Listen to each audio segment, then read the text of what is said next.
Superposition के theorem का इस्तेमाल करेंगे। ठीक है, यहाँ पे तो सबसे पहले हम देखते हैं गाइस, क्वेश्चन दिया है यहाँ पर analytical expression for beat frequency. हमें क्या करना है, बीट फ्रीक्वेंसी के लिए एक एनालिटिकल एक्सप्रेशन बनाना है। Two sound waves having same amplitude, तो हमें क्या करना है, दो वेव की शादी करानी है जिनका एम्पलीट्यूड क्या है बेटा, सेम है।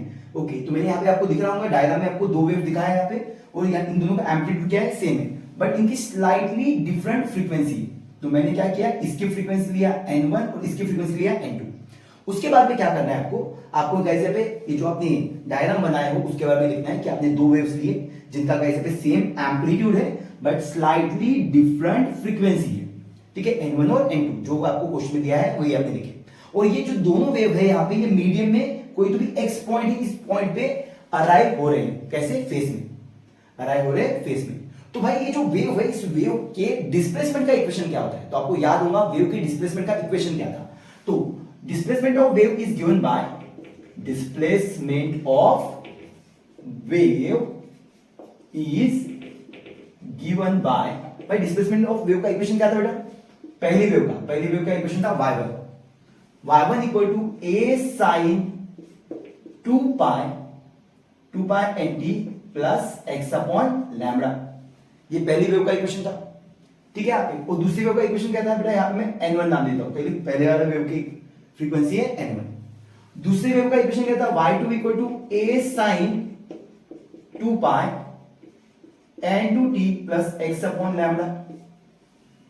सही है, और मैं ये मानता हूं यहां पे फॉर सिंपलिसिटी कि हमारा जो लिसनर है वो लिसनर कहां पे बेटा, x पे है, और x पे होगा तो x की वैल्यू कितनी हो जाएगी, 0। लेट x इक्वल टू 0, मैंने क्या माना, हमारा लिसनर x पे है तो x की वैल्यू क्या माना, 0। तो मेरे ये जो डिस्प्लेसमेंट का इक्वेशन हो जाएगा, ये हो जाएगा y1 a जैसे का वैसा, साइन जैसे का वैसा, ये 2 pi n1t, ये x बाय 0, 0 बाय समथिंग 0, तो बस इतना बचा बेटा। दूसरी वेव का इक्वेशन क्या बन जाएगा, ये दूसरा डिस्प्लेसमेंट क्या बनेगा, y2 equal to a sin 2 pi n2t। सही बात है। अब आपको क्या करना है, यहां पे प्रिंसिपल ऑफ सुपरपोजिशन फिर के मानना है, तो यहां पे लिखा by the principle of super position, हम क्या करेंगे, यहां पे प्रिंसिपल ऑफ सुपरपोजिशन अप्लाई करेंगे। तो यहां से तो by the principle of superposition का इस्तेमाल करेंगे, हम दोनों वेव की शादी कराएंगे। y equal to y1 plus y2, ये हो गया। y जैसे का वैसा बेटा, y1 की वैल्यू कितनी है बेटा, a sin 2 pi n1t, और y2 की वैल्यू कितनी है, a sin 2 pi n2t।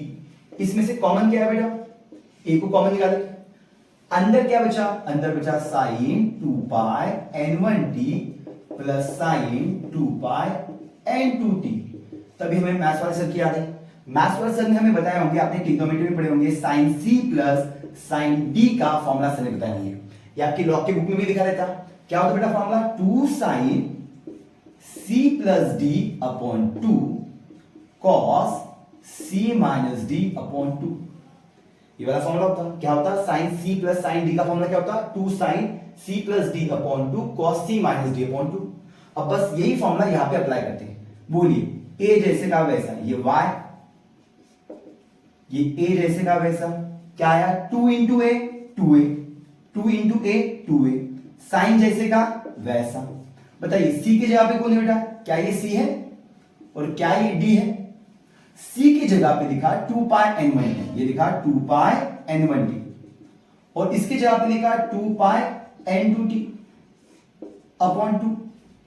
सही, ये cos जैसे का वैसा, ठीक है, और ये cos जैसे का वैसा, और c की जगह पे, c की वैल्यू कहती बेटा यहाँ पे 2 pi n1t माइनस d की वैल्यू कहती 2 pi n2t डिवाइड बाय 2, ये कर दिया। अब आप मुझे बताइए, y जैसे का वैसा, 2a जैसे का वैसा, sin जैसे का वैसा, इसमें से कॉमन क्या निकला बेटा, तो आपने कहा सर इसमें से कॉमन निकला सर 2 pi को बाहर निकाला, n1 plus n2 into t, और ये अपॉन 2 आया। सही है, इसमें से 2 pi को बाहर निकाला, n1 प्लस n2, और ये बाहर t आएगा अपॉन 2, ये cos आया। 2 पाई बेटा इसमें से भी 2 पाई बाहर निकले, n1 minus n2 t upon 2, सही है। अब ये आएगा यहाँ पे। अब हमें क्या करना है यहाँ पे, सबसे पहले सुनो, मैं यहाँ पे कैसे भी कुछ जो टर्म्स है यहाँ पे उनको मान रहा हूँ।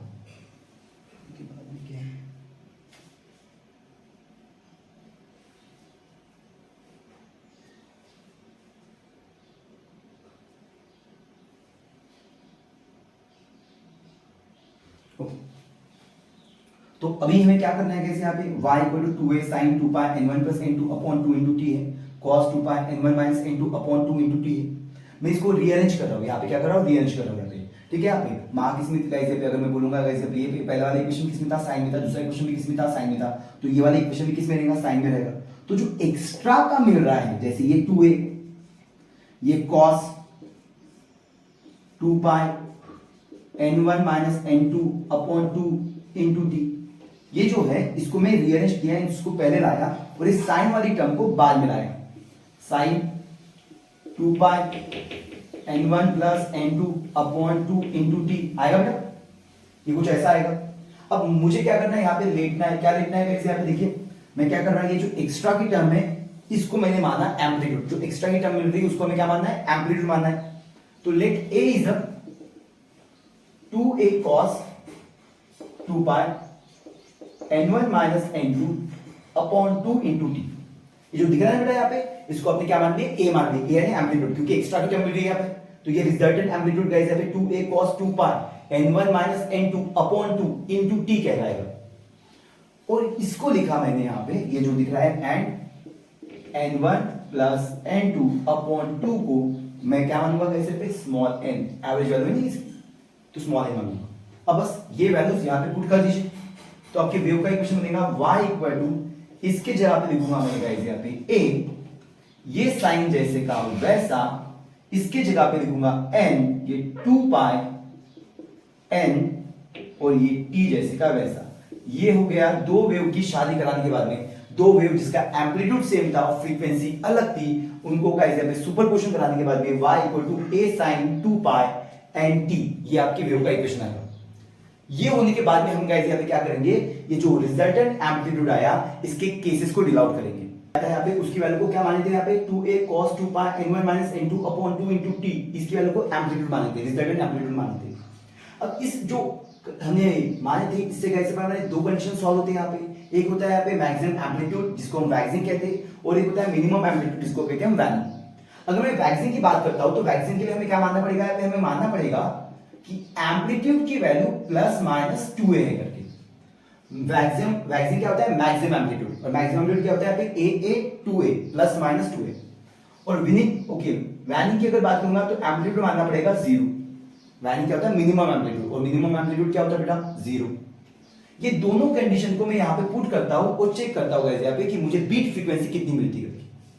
मैं ये वैल्यू यहाँ पे पुट किया, a की जगह पे लिखा है यहाँ पे गाइस, ये वैल्यू पहले जैसी की वैसी 2a cos 2 pi n1 minus n2 upon 2 into T लिख दिया बेटा, और इस a की जगह पे लिखा मैंने प्लस माइनस 2a। बताइए इस 2a से ये वाला 2a क्या हो जाएगा, कैंसिल, क्या बचा बेटा यहाँ पे cos of 2 pi n1 minus n2 upon 2 into T plus minus 1। आप ओके, तो ये cos of 2 pi n1 minus n2 upon 2 into T जैसे का वैसा, cos से मैंने cos को कैंसिल किया। अब क्या करो, एक एक शादी कराओ और t की वैल्यू निकालो। मैं क्या कर रहा हूं यहाँ पे 2 pi n1 minus n2 upon 2 into, इसको नाम दिया मैंने t1, पहली शादी कराया 0 के साथ, इक्वेट कर रहा है।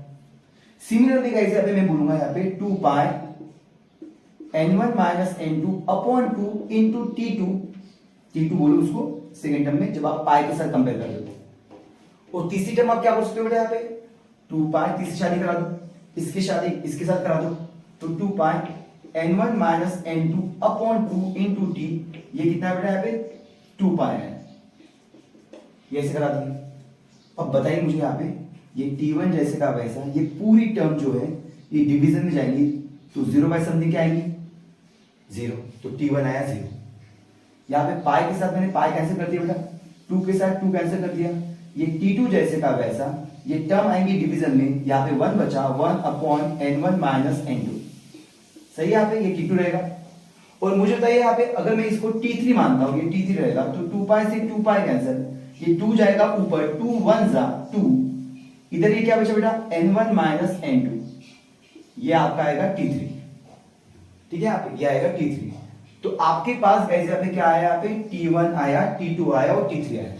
तो t की वैल्यू गाइस क्या है, यहाँ पे 0 आई, 1/n1 माइनस n2 आई, 2/n1 माइनस n2 आई।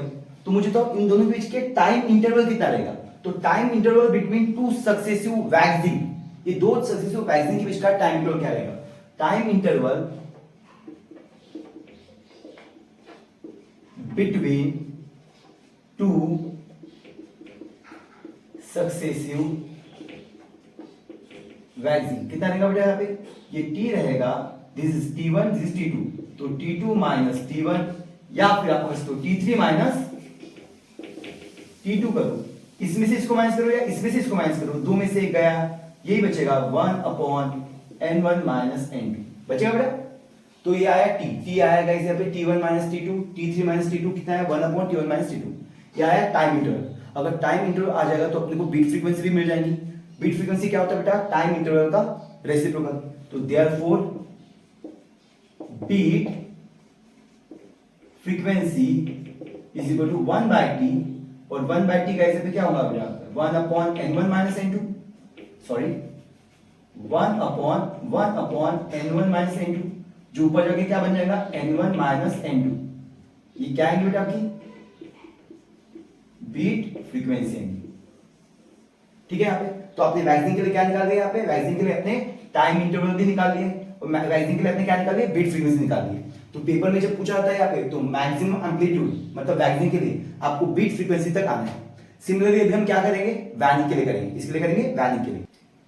अभी गाइस हम बात करेंगे किसके बारे में बात करेंगे बेटा, यहाँ पे वैनिंग के लिए। वैनिंग क्या होता है बेटा, मिनिमम एम्पलीट्यूड।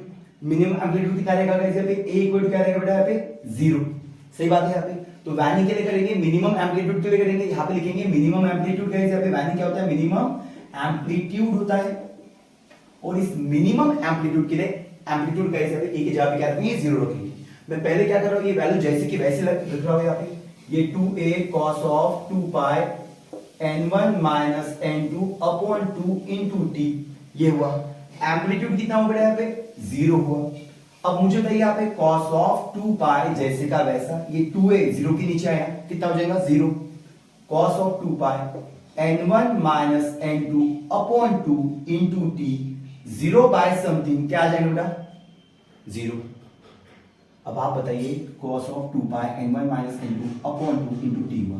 सबसे पहले क्या निकालते हैं, टाइम इंटरवल निकालते हैं। इसमें टाइम इंटरवल क्या आएगा, मुझे पहले ये बताइए 0 कब कब आता है, cos के टर्म में 0 कब कब आता है, तो cos के टर्म में 0 आता है यहाँ पे cos of pi by 2 90, 3 pi by 2, 5 pi by 2 dash, ठीक है यहाँ पे। और ये cos of 2 pi n1 minus n2 upon 2 into t। मैंने cos से cos को कैंसिल किया तो बचा क्या बेटा 2 pi n1 minus n2 upon 2 into t, ये बचा पाई बाय 2, ये बचा 3 पाई बाय 2, बचा ये 5 पाई बाय 2। अब क्या कर रहे हो, एक एक की शादी एक एक के साथ कराओ, आपको क्या निकालना है, टाइम इंटरवल निकालना है। चलो करके 2 pi n1 minus n2 upon 2, इसको मैंने माना t1, इसका कंपैरिजन किया पाई बाय 2 के साथ। दूसरी शादी 2 pi n1 minus n2 upon 2 into t, इसको मैंने t2 मान दिया बेटा। इसकी शादी इसके साथ 3 पाई बाय 2 के साथ, बोलो हाँ।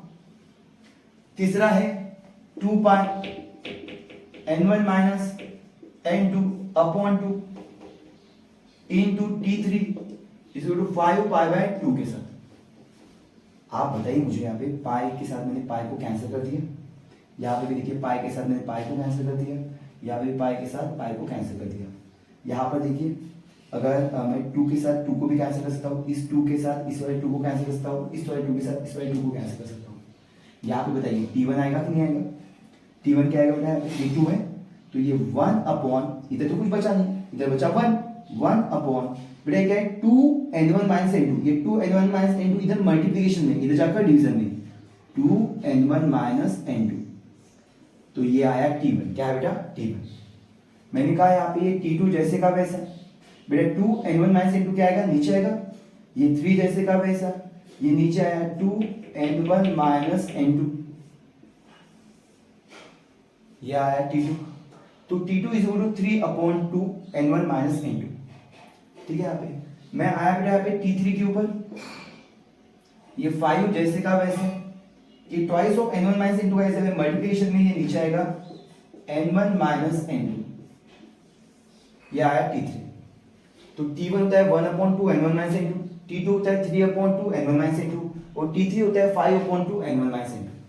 अब हम क्या निकालेंगे? इसके बीच का टाइम इंटरवल निकालेंगे। Therefore time interval between two successive waning is, बेटा क्या रहेगा टाइम इंटरवल? इसमें से इसको क्या करेंगे? माइनस करेंगे यहाँ पे, तो माइनस करते गए यहाँ पे माइनस करेंगे। 3 में से 1 गया, कितना बचा? 2। मैं लिख देता हूँ यहाँ पे T2 माइनस T1। ठीक है, यहाँ पे या फिर आप चाहो तो T3 माइनस T2 भी कर सकते हो। तो इसमें से इसको डिनोमिनेटर सेम तो कितनी बार? एक बार, ये लिख दिया मैंने 2n1 माइनस n2 और 3 में से 1 गया, बचा कितना? 2, 2 2 2, क्या बचा बेटा यहाँ पे? 1/n1 minus n2। क्या आई बेटा? ये हमारी ये आया टाइम इंटरवल। क्या आया? Time interval. स्मॉल टी आया टाइम इंटरवल। टाइम इंटरवल से हम क्या निकाल सकते हैं? बीट फ्रीक्वेंसी निकाल सकते हैं। देयरफॉर बीट फ्रीक्वेंसी, जिसका सिंबल मैं n दे देता हूं, बीट फ्रीक्वेंसी कैपिटल n दे देता हूं, बीट फ्रीक्वेंसी का symbol beat frequency capital n, ये क्या होगा बेटा यहाँ पे? इसका उल्टा, तो इसका उल्टा 1/t का उल्टा, तो t क्या तो ये है, इसको रखूंगा तो रेसिप्रोकल हो जाएगा, तो n1 माइनस n2 आएगा। ये आएगी आपकी बीट फ्रीक्वेंसी। क्या आएगी? Beat frequency. तो ये पूरा का पूरा डेरिवेशन आता है यहाँ पे 4 मार्क के लिए। ये पूरा डेरिवेशन आपको कंप्लीट बनाना पड़ेगा। कुछ इस ढंग से बनाइए सो दैट आपके 4 मार्क्स बन जाएंगे।